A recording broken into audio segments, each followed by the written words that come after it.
नाजरीन अस्सलाम वालेकुम। IND टुडे न्यूज़ में आपका खैर मकदम करते हैं। आइए देखते हैं ये तफसीलात।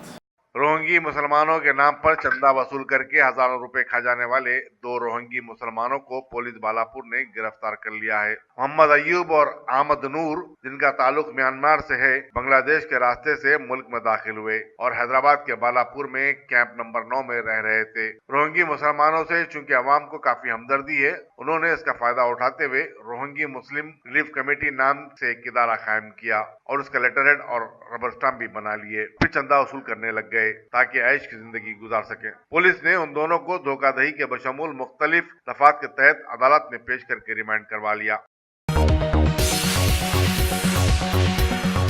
अगर आपने हमारे चैनल को सब्सक्राइब नहीं किया है तो आपको यहाँ सब्सक्राइब बटन दिख रहा है, उसे क्लिक करिए और सब्सक्राइब कीजिए और साथ ही साथ बेल आइकॉन को भी क्लिक करिएगा, जिससे कि आपको ताज़ा अपडेट मिलते रहें।